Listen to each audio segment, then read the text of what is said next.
ask yourself, is that resource, is that activity that you undertook still the thing that's capable of taking you over the top? And if it is, build that into your action plan and marry that up with those KPIs that you're going after. We don't have to reinvent the wheel. So if you don't have an experience in what inputs need to go into it, go find a good book on it. Learn from somebody else's experience, and that will help you along the way and short circuit, if you will.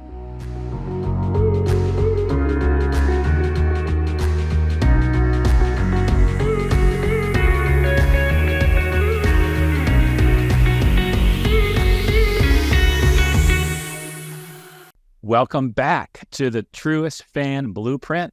Rob Brown here, along with Phil Calandra. Phil, welcome to a new episode. Hey, Rob. Great to be here. I'm really excited about this episode. Yes, I am too. If our listeners hear some cynicism in our voices, it's only because we've been having major technological issues. But I think we're good to go. We're launching now. Yeah. In fact, last week in the episode, we talked about roadblocks, making the most of them, having a good, positive mindset to get through with them. So maybe this is God's way of seeing if we really meant what we said about roadblocks. We persevere. For sure. But anyway, I'm excited about this topic today because as we're recording, we're coming up on the fourth quarter of the year. And wow. Yeah. Hard to believe. Yes, it is. And this is one of my favorite times of the year as a coach, because as I talk to some of my clients or people that I'm considering working with me, the big question is, how are you doing towards your goals that you set out for at the beginning of the year? And, there are kind of three general states that you can be in, and you can be killing it, which I hope everybody that's listening to this is doing. And you can just make sure you just keep building on that momentum so your year finishes as strong as it possibly can. But you could be just kind of doing okay, keeping in line with your goals, so feeling good about things, but you maybe have a little doubt. Are you going to be able to pull it off for the end of the year? Or you could be behind your goal and you're thinking this is the time of year that you should throw out your goals. And Phil and I are here to tell you that this is the period.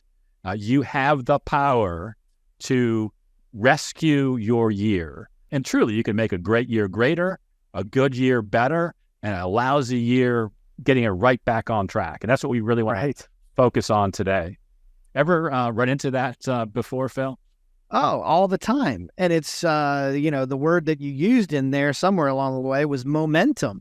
So whether you're killing it, you're in midstream, middle of the road, or you're bombing, I think it really just boils down to the momentum that you choose to begin to build if that's what you need to be doing. And that drives back to what I think is so critical in the success habits that we talk about is the mindset. You have to have the right mindset going into this fourth quarter if you're behind, because it just means you have to start thinking about things a little bit differently. And that's challenging. It's hard to do that, but it's the mindset that's what's going to carry this forward. It's the only way you're going to be able to do it. Well, not the only way, Phil, because we're actually going to talk more strategically. But I agree with what you're saying. Mindset is important because if you're behind and you think you can't get caught up, if you think you can't get caught up, you probably will not get caught up unless you get lucky. But we have a tool that we use with our clients when we're helping them do their planning, whether it's starting out with their long-term dreams and pulling it back to what they want to do this year. And more specifically, what we want to talk about today is what you want to do this quarter, or we call it sprints. What do you want to accomplish over the next 90 days relates back to those other goals. And we do that through a tool that we call the Truest Fan Action Plan. And it's a way that we work with folks to say, okay, these are the most important things for me this quarter to get towards where I want to be, to maybe making up that gap if there is one in terms of your performance so far this year. This could be business performance, but it could also be personal performance or things in life that you haven't accomplished that you really want to catch up on. But the mindset goes with the process. You've got to have a process. You can't just hope your way into good luck by having a good mindset. It has to connect to a plan. Yeah, when you think about the process, or you think about the action steps, the Truest Fan Action Plan is really all about actionable items that's going to get you to the finish line. And I'm often reminded of something that I've heard many times is, what gets measured gets done. So one place that you can start here as we come to the close of the third and into the fourth quarter is, where are your metrics? We call those KPIs, key performance indicators. Whatever metrics you use, and hopefully you have some metrics that you're tracking, you can then go back to those metrics, those KPIs, and say, well, if it's the sales endeavor, I didn't have enough initial calls. I didn't have enough discovery meetings. I didn't ask appropriately for the referrals or whatever it may be. But what gets measured gets done. So start there and begin to think about what you're going to have. What are the inputs you're going to have to put in that are different from what you've been doing? That's the point, I think, of the action plan. Yeah, it absolutely is. It's to understand what those inputs are. It's not to say, okay, I'm not on track, so I'm going to do like 10,000 different things, which are physically impossible to do. Is saying, what are the 1, 2, 3 things based on those metrics with that positive mindset that I can set about doing. And I know if I do them day in, day out, week in and week out, because it does flow towards my plan, that's going to show results, and it's going to show results quickly most often. Because a lot of times when we fall behind, it's not because we couldn't do what we thought we wanted to do or thought that we could do. It's because we fell back on our routines and our habits and our plan, and we ignored it. Yeah, and that goes in all areas of our life. That doesn't only apply in our businesses or in our vocations, but if you fell behind on your diet plan because you went to the beach or you went on vacation, I know that tends to happen to me. If I get out of my routine, then I tend to slip back in some of the habits that I try to consciously procure for myself: the diet, the exercise regimen, the routine, the things that we do and the natural course of the lifestyle that we build for ourselves. And when you fall out of that, whether it's a vacation or, something that's disruptive, that's the way life goes. But you have to be disciplined. I call it the 3 Ds: desire, determination, and discipline, right? You've heard me say this before. Number 1, you have to have the desire to hit the goal. Number 2, you have to have the discipline to do what needs to be done over and over and over. That's discipline. And then determination, which is when it gets hard, you dig down deeper and you have that determination to see it through. So everybody's going to go through it, and everybody's going to have to experience it in their own way. And that's where I go back to the mindset will be a key part of that. Yeah, absolutely. And I think that's one of the things that makes our views of how we look at things interesting, Phil, is we both believe in the mindset part. We both believe in the process part. But if anything, maybe you get accused of being like the best cheerleader, the one with the greatest aptitude for wanting to help with the mindset piece. And I would say, but wait, we've got to make sure we've got the process in there. And that's why we created the Truest Fan Action Plan, is because it allows you to combine those things. I was talking with a client a couple of weeks ago, and we were talking about where their year was going because they were having a major disruption because of some difficulties they were having with members of their team. And that's another way to, a great reason to sometimes fall behind on your goals and where you want to be. And what we had to do is we had to look back at the sprint, the action plan that we had set up for the last quarter, identify those things that didn't get done because of the time that was being sucked up with this crazy team issue, and say, we don't really actually need to do anything differently than we planned. We just need to recommit for this last section of the year to those 4 or 5 things that he wanted to do in his business. Or actually, it wasn't 4 or 5. It was just 2 things he wanted to do in his business that related to making sure that he was having more conversations that would enable him to upgrade the relationships that he has with some of his smaller client relationships to make sure they really fit his business. But he also had, a couple of personal things that had fallen by the wayside too. He had made a commitment in the last sprint to take off more time and spend it with his family, and because that was just regenerating for him. And we've plugged that right back into his sprint for the quarter too. So that action plan is critical for saying, okay, what do we need to do that's going to get us back on track if we've fallen off track? And it can help us realize where the shortfalls came into play. Certainly. And I think when you use what we call TFAP, Truest Fan Action Plan, or whatever tool, whatever resources you have, I think it's critical for me to always think about the inputs, the action steps, the actual things, or the disciplines that I'm going to undertake, and recognize it now at this point in the year. You can only control the inputs.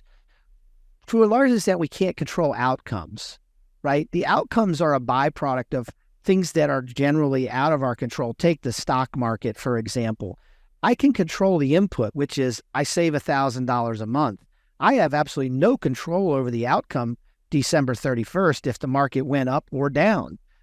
And there's so many other, you could just go through any number of areas of life where you can only control the inputs. That's your action plan. You cannot control all the outcomes, and just accept that and continue to build and dig and be determined, be disciplined. And, I am an optimist. Optimism is the only realism. So I'm always not always, but I tend to look at the brighter side of life, I guess. Yeah, me too. But with a grain of that into a system. That's experience. Yes. But, and that's, because ultimately, as Truest fans, we're cheerleading. We're as we often say, rooting for the success of those that we encounter through this podcast or through the other work that we do. And Phil, as you were describing some of the importances of this mindset, attaching it to success habits and numbers and metrics, one of the situations that I recall, I love stories, and I love it sometimes when what I do in my work spills over into some of the causes and the other things that I care about. And I can remember a few years ago, about halfway through the year, the leader of a fundraising committee that I was on to build a building for an outreach center said, we're not going to make our goals. I think I need to step aside. But we had to get things done by the end of the year. And I was asked to step in because I actually like raising money for charities or for causes that I care about. And I said, well, let's just keep the plan going. So I tried to keep the plan going of the person that I was succeeding. And honestly, we kept getting similar results. Nothing really good happened in the third quarter, but we had to hit our numbers by the end of the fourth quarter. So I said, let's throw that all away. Let's create an action plan where we specifically name who is going to call how many people and who those people are going to be and what we're going to ask them for, and make sure that all of our numbers add up to the real possibility of hitting our goal. And obviously I wouldn't tell this story if it wasn't a success, but it was a huge success. We went well past our goal, but it was because we added an action plan, action steps, key performance indicators to that opportunity to serve our community, and it worked out really well. And I think that's the same thing as we're talking about with making sure, whether you're thinking about your business or your life and you feel like you're behind and 2023 isn't going to be the year that you want it to be, it's not too late. You just have to have a process for stepping into it. Yeah, and I think for most people, they tend to make the process too difficult. Don't overthink it. Focus on the key KPIs, the key action steps, the key inputs. And for many of us, it is the things or the action steps that we've done before. We don't have to reinvent the wheel. We talked in the previous podcast about our passion, you and I, the passion for reading. So if you don't have an experience in what inputs need to go into it, go find a good book on it. Learn from somebody else's experience, and that will help you along the way and short circuit, if you will. We don't want to make this harder than it is. Obviously, if you're having a struggle this year, it maybe has been a little bit tougher than you thought. Let's make it easier and focus on the key performance indicators, the key performance inputs, using the action plan methodology to get you from where we are. And where we are is where we are. I have to remind myself of this because I tend to be my biggest critic. Don't beat yourself up over it. You are where you are, but that doesn't mean you have to stay where you are. You can move forward, and if that finish line or whatever the goal is for 2023, you got the time. Don't kill yourself or beat yourself up over the head. Look at the mirror and just tell yourself you're a wonderful soul and go for it. Yeah. There's no reason to look back. There's no reason to give yourself more of a hard time just because you aren't going where you want to go. And I think one of the things that I constantly do when I find somebody in this situation and we're trying to catch up, the question I always ask is, if you have a goal in mind and you've been successful in achieving that goal before, and most of the people that we work with have a large degree of success. Sure. So because, through their experiences through the years, is what's worked for you before. So instead of adding something brand new that you've never tried to your action plan, what's worked for you before? And ask yourself, is that tool, is that resource, is that activity that you undertook still the thing that's capable of taking you over the top? And if it is, right, build that into your action plan and marry that up with those KPIs that you're going after. 100%. I agree. All right, Phil, I think it's probably time to land the plane on this podcast. So as always, we want to make sure that we give you a specific action step. So think about it. Where are you so far this year? And where do you want to go? And how confident are you that you're going to be able to get there? And whether you're confident or not, what you want to do is make sure that you have confidence in yourself, put behind any failure that you might be feeling, and write down, what are the 2 or 3 things that I can do that are going to allow me to achieve whatever it is you set out to do, and do it in terms of actions and things that you can work on that will produce the result. Don't artificially just write down what you hope the result will be. It has to be tied together. And if you want to do that using the Truest Fan action plan, you can go to the link in the show notes, and you can just click the button and say, I'd like a copy of the Truest Fan action plan, and we'll send one straight out to you. If you have some other planning tool that you prefer or think has worked in the past, use that. But you can also do it on a sticky note, because the action plan items that you need That's to work right. on Don't overcomplicate this. Yeah, it shouldn't take a ton of space. You just need to call them out. You need to name them. Phil, anything else you want to add here before we? No, I was just going to say, don't overcomplicate things. Go on to the show notes, get the Truest Fan action plan, and get going. There's still plenty of time to have a miraculous comeback or keep building. And if you're already killing it in 2023, then just think how much further ahead you'll be in 2024. And I can't believe we're already talking about that, the new year. But get it done, guys and gals. That's exciting. It'll be here before you know. And so as always, we want you to know that we're rooting for your success. And we'd ask that as soon as you're done listening, share this podcast with somebody else, because I'm sure there are other people who could use the same kind of advice that you've been listening to today. Thanks a bunch, and we'll talk to you next week.